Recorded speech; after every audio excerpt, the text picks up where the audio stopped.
Hey everyone, welcome to another episode of the Horses Advocate podcast or Horses Advocate Radio.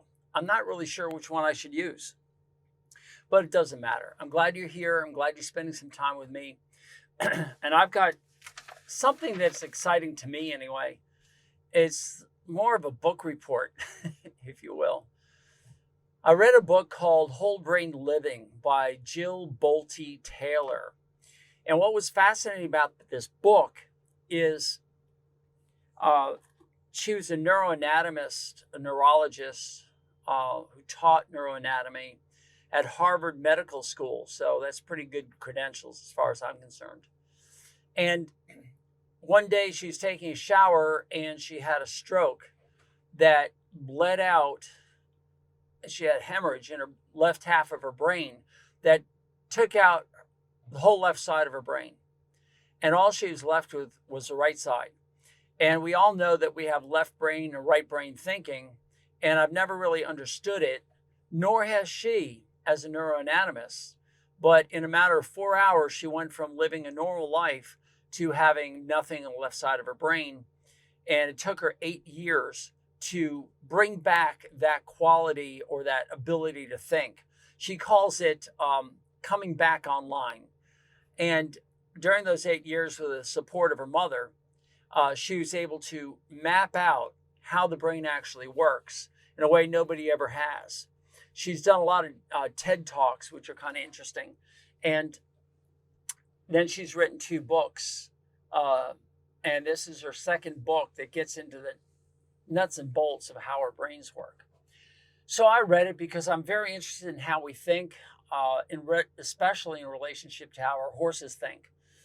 Now, as you heard from my last podcast, I've done 75,000 of these floats, and I've experienced a lot of horses going from a fear-based attitude of me being a man and being a vet, or both, into a person who they would trust and allow me to stick a hard rasp inside their mouth and file away their sharp edges. And we get this connection that so many people who see us, meaning me and the horse, work on, they don't understand it. And of course, I joke around. I say to them, well, how's your relationship with your spouse, your siblings, your parents, or the guy behind the counter at the convenience store? How good is that relationship? How quick can you build a connection with that person, a total stranger, and bring a smile to their face? And most of them say, well, it's not that good. So I say to them, well, start with your own species then, before you start to connect with horses. So based on that, I decided to look for information that tells us how our brains work. And Jill Bolte Taylor did that in this book, Whole Brain Living. And if you're interested, you should get it on audio. She actually reads it, and or get it in, where you're reading it yourself. It's worth the read if you're interested in this. So today's episode is all going to be about the left brain thinking. But before I go there, I'll give you an overview, which I'll repeat every time I do one of these things. Your brain is divided into left and right hemispheres. We all know this. You've seen pictures of brains with a clear division going from, between left and right halves. And they've divided the left and right into what's called the thinking part and the limbic system. And the limbic system is where our emotions reside. And I found that really interesting because no one had ever said the limbic system had a left and right half with different parts or different reactions to our environment. So we have the left and right limbic, left and right thinking. And then she goes a little bit deeper and she takes the left thinking side and she divides that into hard and soft thinking. And it's so interesting because as we read this, as I read it, I was imagining myself and my wife and other people that I know and asking myself, well, what part of the left brain thinking, or what she calls character 1, is a hard or soft thinker? And I thought that was kind of interesting. in the left brain thinking is where I've spent most of the morning listening to for the second time so I can understand a little bit better. I took a whole bunch of notes. If you're on video, you can see this. But it's the left side that gives us, the left thinking side, that gives us our identity, our ego, who we are. And when she lost it, and she was in the shower, she lost the ability to understand where she began and where she ended. And she just blended into everything else around her, which is a hard concept to understand. But apparently, your right brain thinking part oversees the global world, but it only sees it as pixels. It doesn't do any organization. It doesn't bring those pixels together in well-defined, categorized, and organized shapes. So that's what your left brain does. It takes all the pictures, all the pixels that we see. Pixels are individual pieces of a puzzle that when you put all the puzzle pieces together, you can actually see what you're looking at. And that's what our left brain does. It organizes our brain into things. And with higher degrees of our thinking, we can differentiate multiple, more fine differences. For instance, at a root level, you can tell the difference between a tree and maybe, let's say, a dog. And so that's at the rudimentary level. And as you increase that, you can start to see the difference between a dog and a horse. And then as you refine that, you can see the differences between breeds of dogs and breeds of horses. And as you refine that even more, you can look at the breed of horse and identify your horse amongst 100 or 1,000 of them. And that takes a lot of deep thinking on the left side of the brain to peel apart all the differentiations. So let's say you have two horses in the barn. They're both bays. One has a star and the other doesn't have any white markings on the face. Well, that left brain thinking will tell you that the star is one horse and the no star is the other horse. And that's your left brain thinking. That organizes and categorizes things, and it makes sure that your horse isn't confused with a dog. This is where a lot of people, myself included, I have a tough time differentiating people and associating that with names. It's just the way it is with me. Yet I can understand concepts better. The left side also works on linear thinking, which causes us to put our pants on before we put our shoes on, or our socks first before the shoes. This linear thinking is really important. But what's fascinating is if you're a hard thinker, what she calls a hard conscious thinker, you're going to work differently than if you're a soft conscious thinker. So let me just do a little bit more on this left brain. I'm looking at my notes because I want to make sure that we understand that the left side understands language, letters, numbers. It's the details of the world, the external world, and it's our ability to categorize that into words or into symbols, and then create memories based on what we see. So we organize it and then we create a memory. So we see a piece of iron and it's glowing red. We'll soon associate that with heat and we'll learn not to touch it because that will create pain. And that worry and doubt and anxiety and fear that we have starts from the second character, or the left limbic system. And we'll get into that in another podcast, but I have to introduce that right now because that's where our emotions are attached to our memories. So if you see a person who you absolutely love, that feeling of love and relationship will cause you to do things, act out in this external world, versus you see another person and you associate a bad memory. And then you have fear and you turn and you run. This is where our, what everybody's calling, I don't want to call it racist, but that's where it stems from, where we associate certain characters For instance, a lot of you women have trouble with men because you've had trouble with men in the past, for instance. Horses see a man and a vet, and they've had problems in the past, and they have fear and anxiety that stems from that left limbic system into the left thinking part of the brain and causes them to react. So, to put it another way, the left thinking brain will help us determine what's right versus what's wrong, what's good versus what's bad.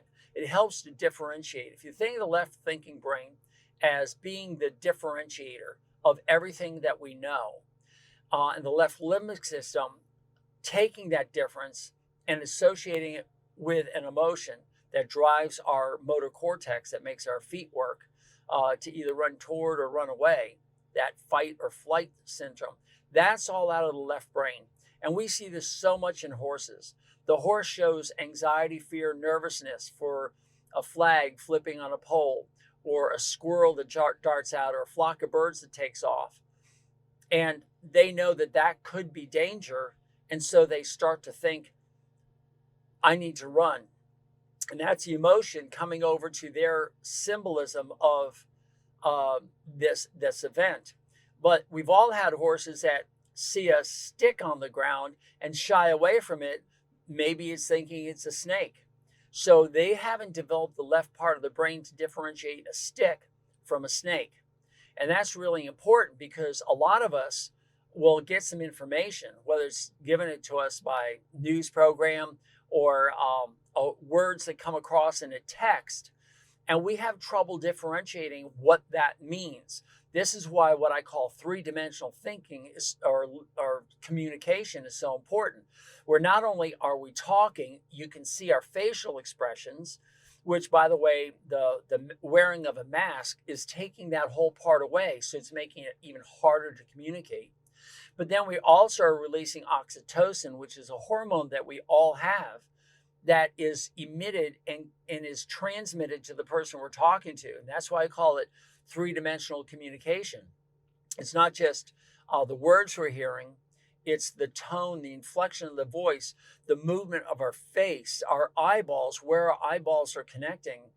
And on top of that, we're adding hormones that are affecting our brain. All of that comes together. So when I say I love you, if you see me actually say it and smell me, I know that sounds weird, but we're all smelling the pheromones of the other person, we'll understand that that person really means that we love me. Whereas in a two-dimensional text, it's more like the words are just coming across, and then you're making the association that that person who's telling you this really means it because you've married them, versus somebody who's lying to you. You can't tell the difference because it's just words on a paper. And I think a lot of horses get caught up in the two-dimensional thinking because we ourselves communicate in two-dimensional thinking. Even though we're standing in front of them delivering everything that we've got, we don't know how to use that because we ourselves are in a two-dimensional world. So when we talk about a three-dimensional communication, we just don't know how to do it. So when we get in front of the horse gets confused. And one of the secrets I use is I use three-dimensional thinking, not just in my words, but it's my emissions of energy and my touch through my fingertips on the horse.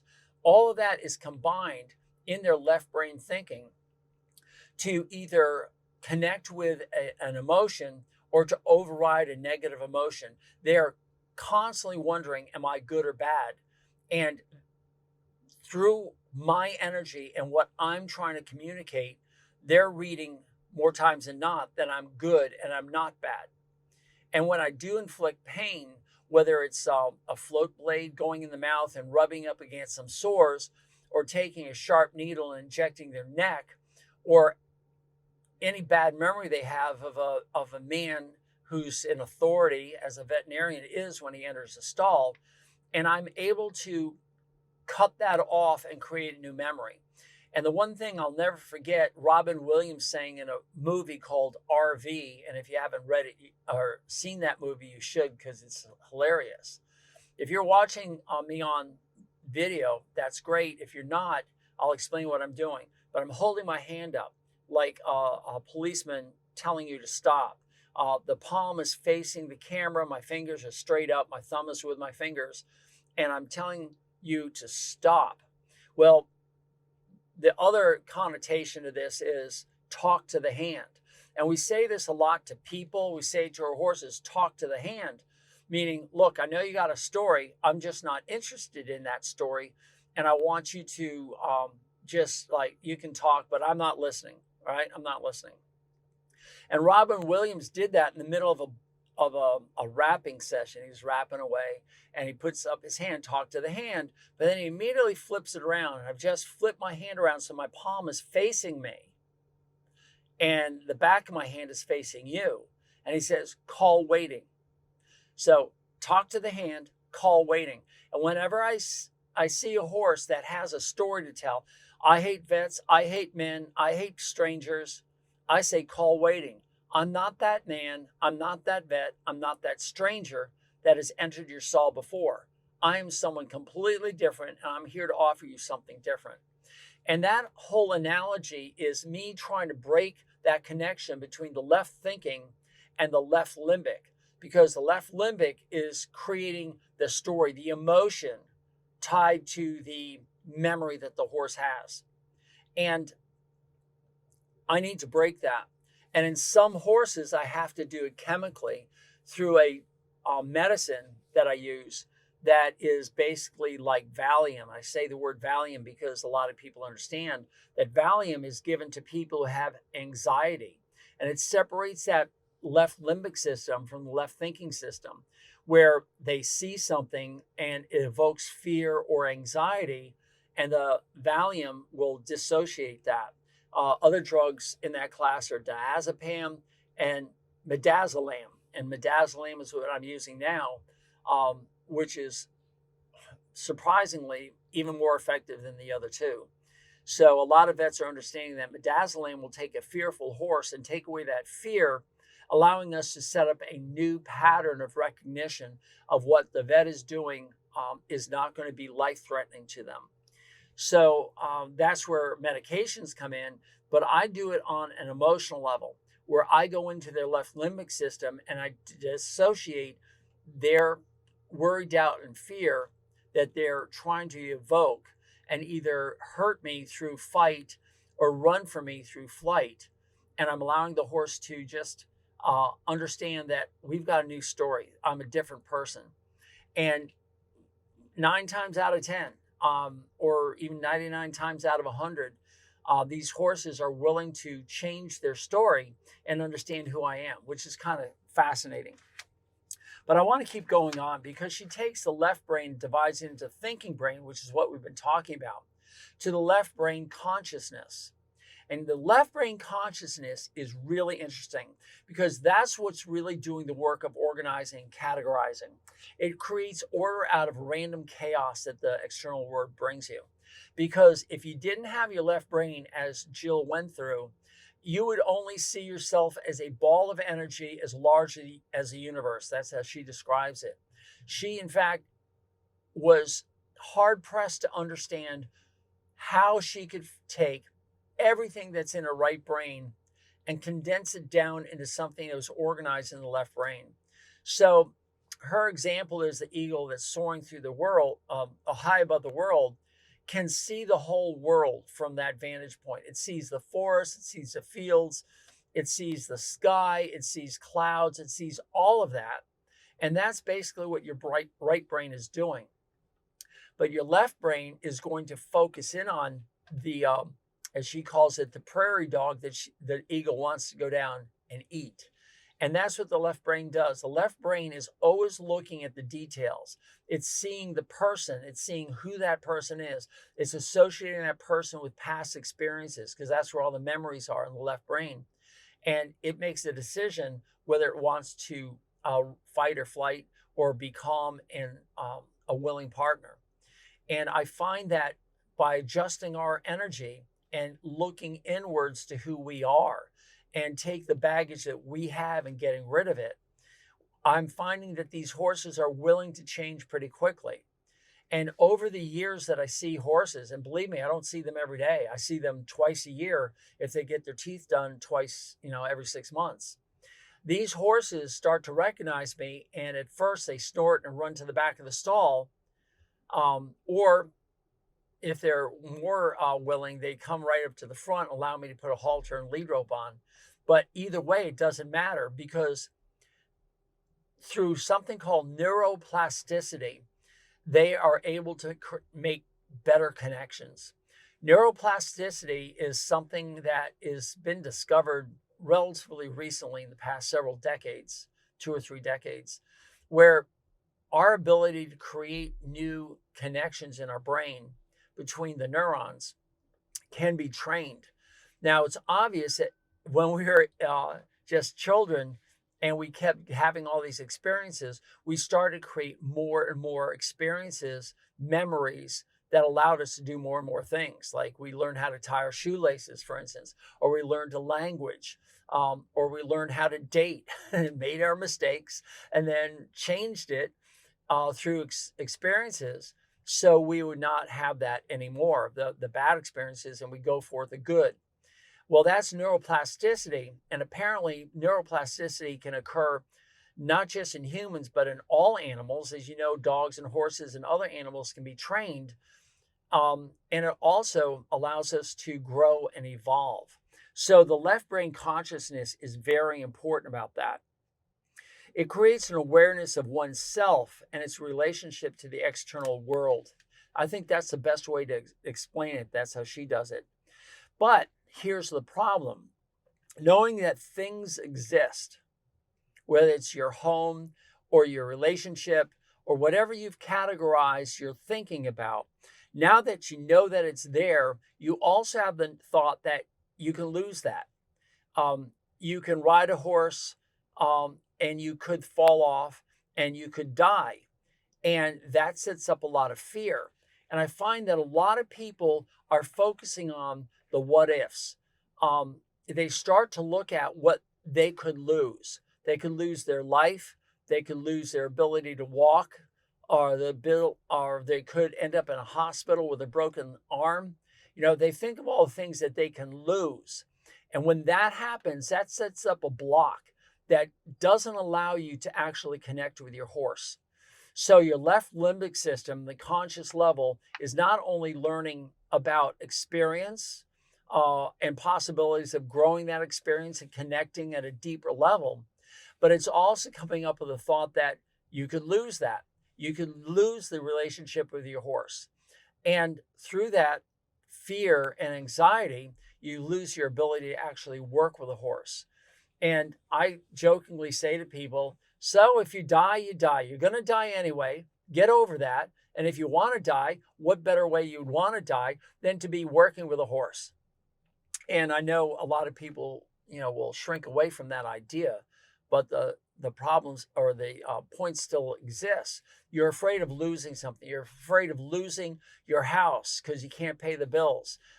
You're afraid of not getting food anymore because the grocery store either shuts down or charges twice as much as it already does. You keep losing things and you worry and you have doubt and you have fear, and that is going to change who you are, because the center of our universe and our ego is based on the organization of our left brain of what's around us. And then that causes us to understand who we are. It's our individuality. It's our ego. It's who we are. And unfortunately, we cling on to that ego because we have a fear that we'd lose it. We have a fear that we'd lose our identity. If you're looking at this video, you see that I'm actually talking with my cowboy hat on. That's part of my identity. And what would happen if I lost my hat? Would I no longer be a cowboy? Does the hat make the cowboy? Does the fancy truck make the farrier a better farrier than the guy who just has a beat up old pickup truck? Does the saddle that you buy, the boots that you wear, make you a better rider? And it turns out none of those actually exist, but you think it's so. As Shakespeare said, nothing is except we think it's so. He's a brilliant man who identified how our left brain actually works. So do we have a horse that's what do you call it? A willing partner.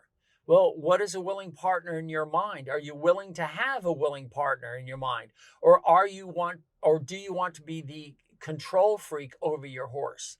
And does that bring on a reaction from your horse that says, hell no, the horse wants to be the leader? And that brings us into something that she calls soft character one and hard character one. And just to explain what character one is, character one is what she calls a left thinking side. And she actually names it. She names it Helen because it's hell on wheels. Um, I'm not sure if I want to reveal what I call my left thinking brain is, but I try to think of somebody who wants to be the leader. And I've been saying for a decade at least that horsemanship is leadership. But unfortunately, leadership falls into these two categories. A hard leader basically knows the outcome and is willing to do whatever it takes to get that outcome.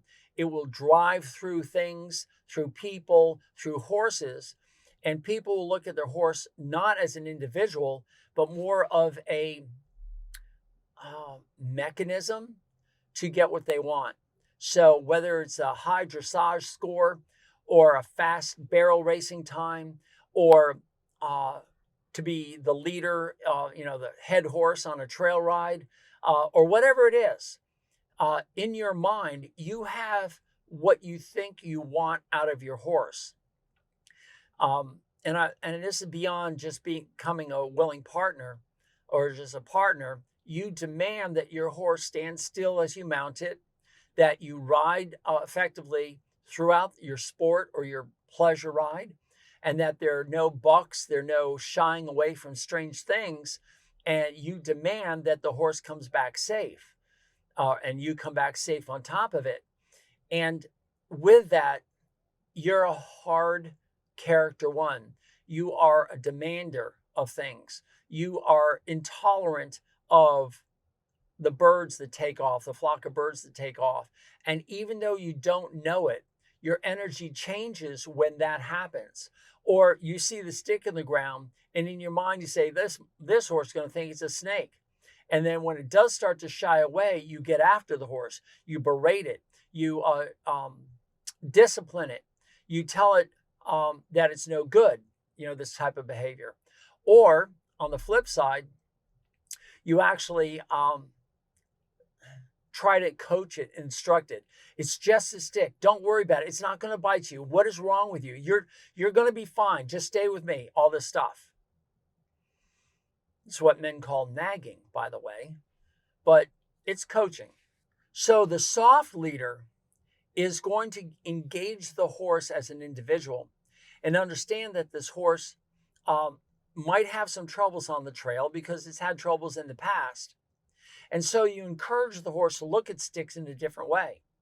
And you say, and you see it, and you say, hey, we got a stick coming up. You know what? I know you can do it. I know you can. I know you're brave. I'm going to appreciate you so much more when you go through that stick. I trust you. I believe in you. And that's soft character one leadership skills. It's looking at the horse not as a machine that takes you through the trail or goes around the barrel fastest or goes around the racetrack the fastest or does the most perfect dressage score. You're looking at the horse as an individual and saying, okay, I'm going to help you overcome your insufficiencies. So by the end of the day, you're a smidgen better than when we started. You encourage them to become more than what they think they are. And that's what good leaders do. So you have to change who you are and get inside of you and get your energy right. And once you get yourself right, then the horse is going to be led by you in a positive, constructive way. And I think that the difference between a hard one and a soft one leader is so important to understand because you're using nothing but your left thinking system. And you have to define in your brain, what exactly do you want from this horse? And how are we going to get this horse there by empowering that horse to get you there? So if you want your horse to go faster or do a test even more, it's not just practice, practice, practice. While that helps, It's encouraging the horse to be better this time than they were yesterday, and next day better than they are today. That encouragement, that leadership skill takes a while.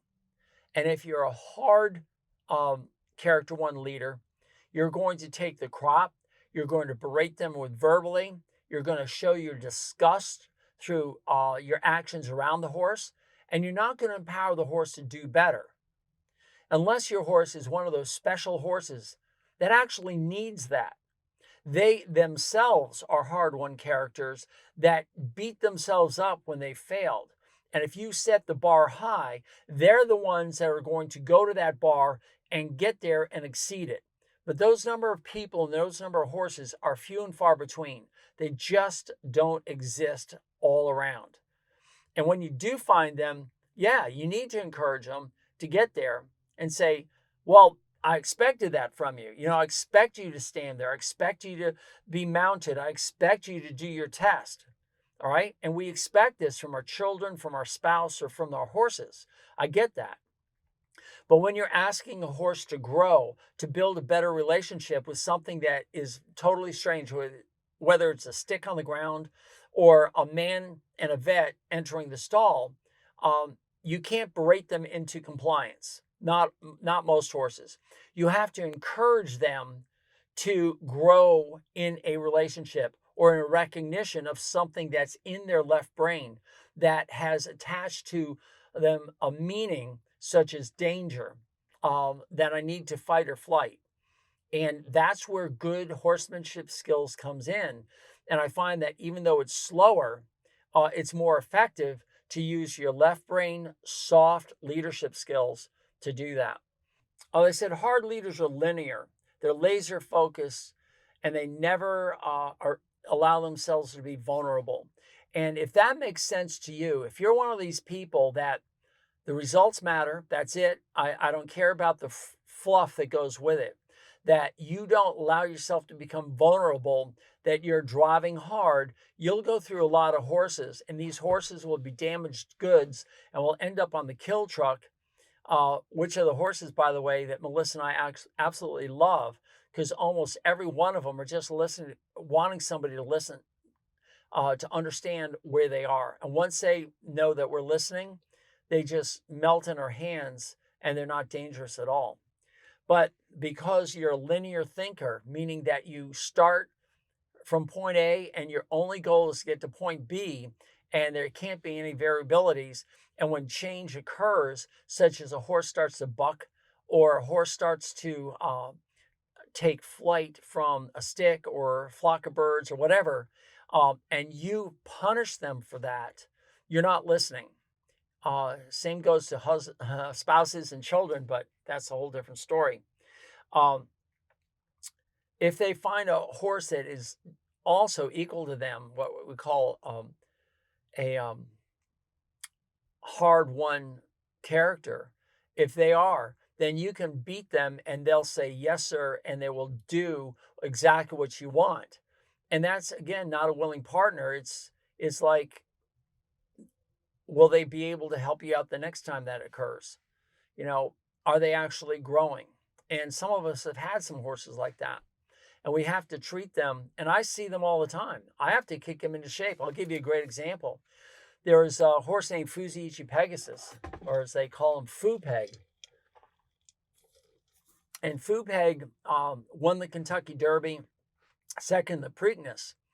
But when I went to do his teeth before the Wood Memorial, which preceded the Preakness, preceded the Kentucky Derby, the horse was a hard one.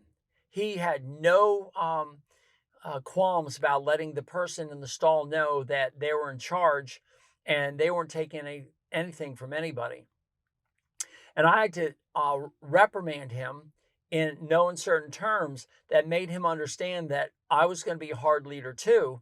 And if you really wanted to move forward in this world, you needed to actually do what's asked of you. And he just looked at me. I mean, he stared right at me. I said, now enough is enough. This is a bunch of shenanigans. And I don't care if you cost $5.1 million as a yearling. you will stand there and you will have your teeth floated because the benefit outweighs the fuss. And he said, okay. And the trainer, Neil Drysdale, said to me that I was the first person ever to float his teeth that didn't need to medicate him. And that's because I met this horse on its terms, which is just a fascinating story, because those type of horses are few and far between, where you actually have to define the rules and boundaries in a very firm way for the horse to connect with you. The next time I saw him, which was before the Belmont Stakes, unfortunately, his psyche had been broken by other people who had beaten him, I think, forced him. His groom was great, by the way, Enrico. He was great. But I think that there are a lot of people, starter gate personality. He had a penchant for not entering the starting gate. And there's a picture in the New York Times before the Wood Memorial of Fupeg looking at the stadium. He was just there, and it said, the starters, the gate people, knew better than to force the horse into the gate. They just gave him, they started the race 5 minutes late, because if Fupeg was forced in there, those men would have a handful.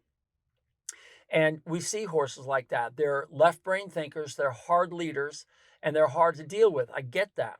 And you need special skills to work with these horses, and it'll take everything you got. It's exhausting mentally and physically. We see them on occasion, and it's a tough sell.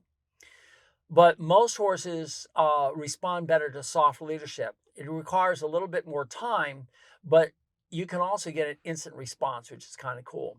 So the soft leadership of basically leading with empathy. That's the best way to describe it. Listen first. Seek first to understand, then to be understood. This is why I separated them in my book, The 10 Irrefutable Laws of Horsemanship. You have to first seek to understand what the horse is saying. He's got a story, but then to be understood, let's make a new story. Flip that hand around so the palm isn't facing them. Know that the horse is being listened to, but also know that you're willing to create a new story with your horse. And once you gain that little skill, that comes from changing who you are. You have to change your thoughts, your whole left brain thinking into a softer, more empathetic listening machine, if you will. So the horse feels like they're being heard, and then say, okay, I got it. I understand that there have been some men in here and vets in here that have mistreated you, but I'm going to do something different, and let's work on this together. And the horse is still afraid, but is now listening. And then for some horses, you say, okay, now I'm going to stick my finger here into your jugular vein, and you can feel the pressure, right? Okay, now I'm going to stick the needle in at the same time. And so I distract them with the pain of the pressure of the finger, and they don't feel the needle come in. So I have other techniques to get the needle injected into the horse. And yes, there have been one or two horses in my career that wasn't going to happen. The needle just would not enter the horse because the horse would explode. I get that. Those horses are very damaged, and it's not up to the veterinarian to train the horse. It's up to the trainer to train the horse to things like needles. But most veterinarians, if they go in and they demand respect, that horse is going to fight them back, and it's going to be a losing proposition. I did actually listen to a very interesting podcast about relationships between veterinarians and their horses, and the dangers that they get into and the amount of injuries they have. They did the statistics out of the British Equine Veterinary Association, or BEVA, B-E-V-A, and they actually categorize and analyze how many vets get hurt on the job. And it was fascinating because there's a lot of vets who get hurt and they leave the profession because either permanent damage or permanent mental worry, doubt, fear about working around a horse. And that's something that's so hard. It's scarred in the brain. And many of you listening to this may also have those permanent scars, or you may have a limp caused by a horse, or you may be paralyzed and will never be on a horse again if you're listening to this, or you know somebody. I understand that. I'm trying to get you to understand that not all horses need to kill you. Not all people need to kill you. Not all things need to kill you. You need to start leading with empathy and understanding and listening first before you react. We all have our buttons that get pushed. And when the button gets pushed, oh my goodness, it's crazy. You know, it's just crazy how we react. And we have to learn how to disconnect that button from that reaction and go over to a different reaction. That's neuroplasticity. We have to learn how to create a new story for whatever is bothering us in the past. Our fears and worries and doubts created by our parents who berated us, or a worker that berated us, a coworker, even a horse that's tried to damage you. It's basically an inside job and say, I need to make new stories. I need to make new relationships or connections between stories and that emotion that I've got. And it's got to start now. And it starts as an inside job. And that's the connection that you're going to have with your horse. You can start that the very next time you go to your barn with your horse, the very next time. And the horse is going to say, huh? It's just going to like, who's this? But they are going to be so receptive to you changing yourself. I'll never forget this one girl came up to me. She's a young lady, I guess 12 years old maybe. And she saw me work with her horse that was standing perfectly still. Whereas for the 20 minutes before that, it was in the cross ties, fussing and flipping its head and pawing, doing all that stuff. She turns to her mother and she says, how does he do that? And the mom says to her, why don't you ask him? It's kind of funny. And so she asked me, how do you do that? I said, well, it's simple. All you have to do is buy a mirror and put it up against the wall. And every time you have a horse that's having a problem, go in front of the mirror and stand there, because the problem's you. And it's so funny because she looked at me with blinking eyes and a mouth open like, I don't understand that.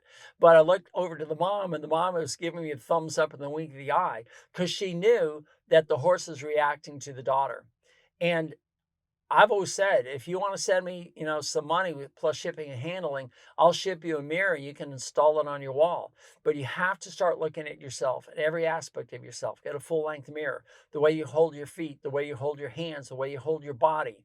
And you have to allow into your space the horse's left brain thinking that's analyzing and forming an opinion of what he or she sees in front of them.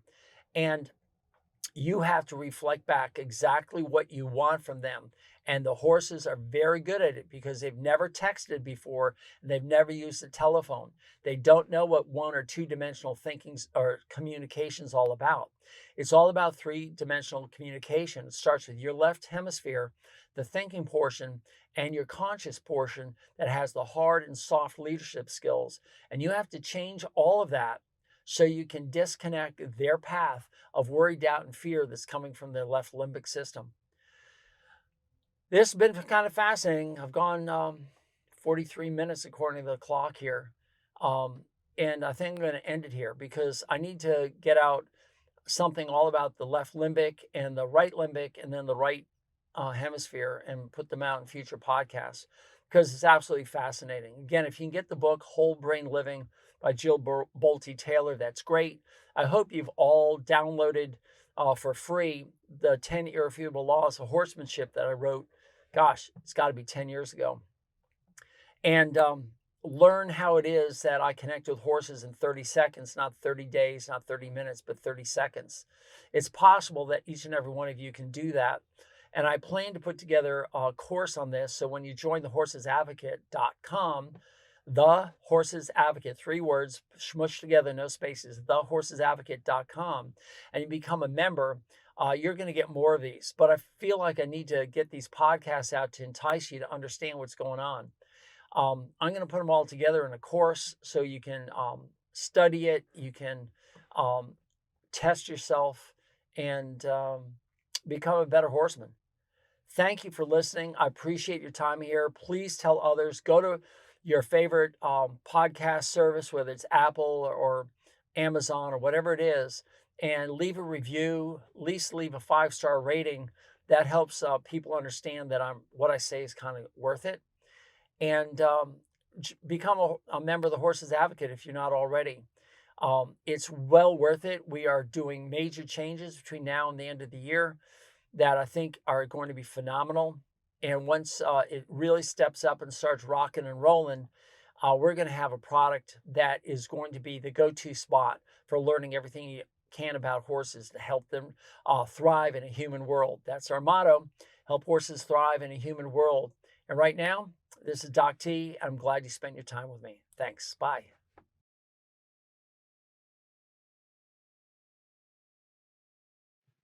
Hey everyone, Doc T here. Thank you for listening to my content. Would you do me a huge favor? Would you please subscribe, comment, like, thumbs up, and give a star review? However it's presented to you, I want you to do that. There's two reasons. The first, of course, is to improve this product. This way I know what you like, what you don't like, what I can improve upon, what topics you want me to cover. But more importantly, it's also going to help others find me. And by doing that, you are now engaged in this mission of helping horses thrive in a human world. By you helping, we can reach others. And that I would be so grateful for. And remember, go to thehorsesadvocate.com for updates on this information. Thehorsesadvocate.com. And again, thank you so much for being here. Doc T out.